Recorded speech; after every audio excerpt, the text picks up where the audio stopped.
Placer des roches vivantes dans l'aquarium est recommandé. Elles apportent des souches de bactéries bénéfiques ainsi que de nombreuses espèces d'invertébrés. Ces organismes microscopiques sont les pierres angulaires d'un aquarium récifal équilibré. Ils font part entière dans le cycle des nutriments de l'aquarium. Nous conseillons d'ajouter les premiers animaux après 4 semaines de stabilisation. N'allumez pas trop longtemps l'éclairage durant cette période pour éviter l'apparition non contrôlée d'algues. Il est important que vous vérifiez quotidiennement la valeur du redox. Dans un filtre fonctionnant depuis plus d'1 mois, la valeur change toutes les heures.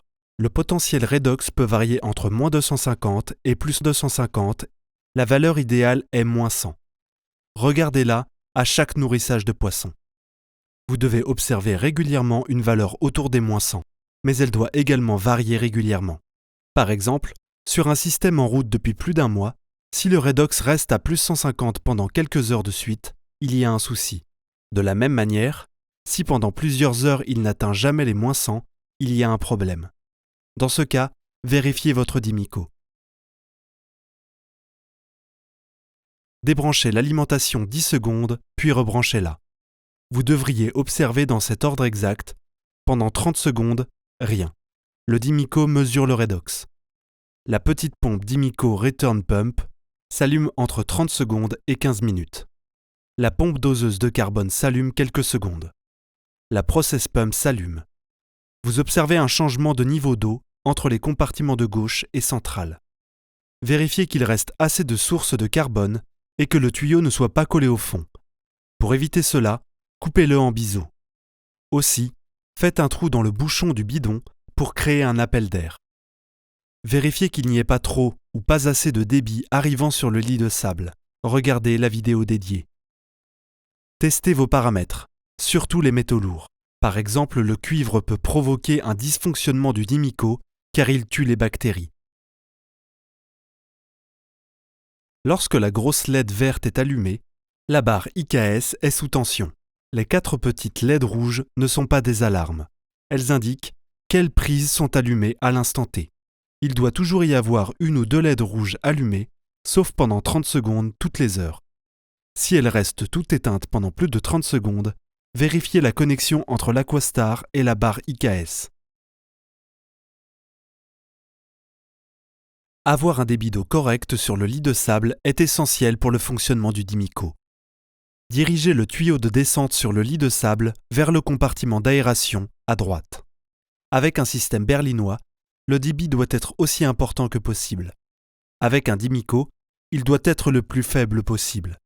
Mais le lit de sable doit rester immergé lorsque la petite pompe s'allume. Pour régler un débit correct, arrêtez le Dimico en appuyant sur la touche ESC de l'Aquastar. Laissez la pompe de retour vers l'aquarium allumée pour que l'eau continue de circuler. Branchez la petite Dimico Return Pump TUNS 173008 sur une prise normale pour qu'elle tourne en continu. Attendez 1 minute et regardez s'il reste de l'eau au-dessus du sable. Si oui, fermez légèrement la vanne et attendez 1 minute. Répétez jusqu'à ce que le sable ne soit plus sous l'eau après 1 minute. À ce moment, c'est la limite de débit trop faible. Réouvrez progressivement la vanne, attendez 1 minute, puis réouvrez jusqu'à ce que l'eau reste au-dessus du niveau du sable pendant 1 minute. Les phosphates et la pollution organique peuvent augmenter selon la population et la qualité de la nourriture distribuée. Pour garder des taux bas, vous pouvez ajouter dans le compartiment de droite un réacteur à lit fluidisé avec du charbon actif et une résine antiphosphate. Gardez un œil sur le voyant rouge alarme de l'Aquastar.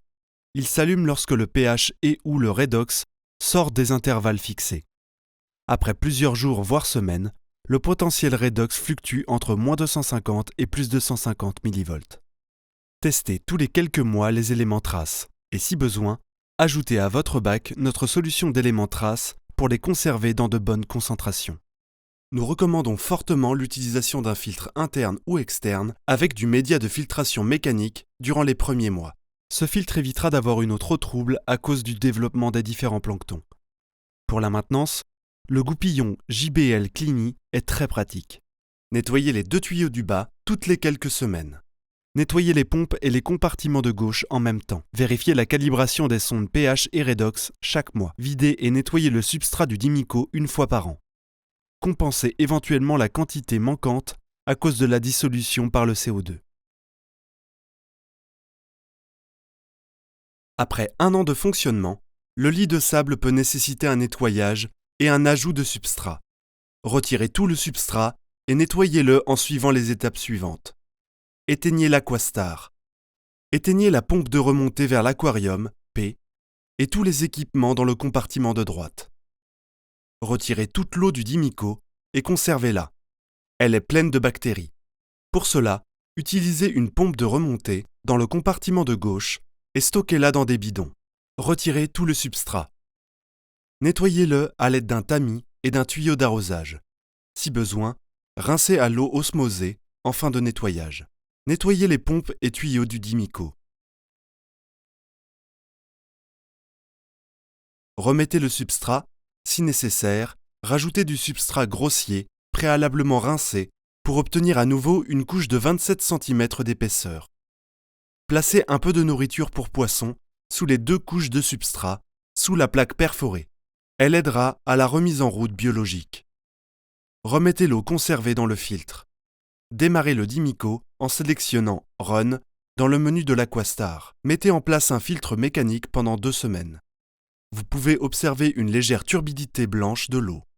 Le filtre aidera à contrôler ce phénomène. Normalement, il vous faudra 24 heures pour que le potentiel redox dans le Dimico redescende à une valeur basse de -100. Les premières semaines, il oscillera plus souvent entre plus 250 et moins 250. C'est normal. Cela prendra un peu de temps avant que le filtre ne se stabilise à nouveau. Ne vous inquiétez pas, il continue à filtrer pendant ce temps. Nous recommandons cette routine de maintenance.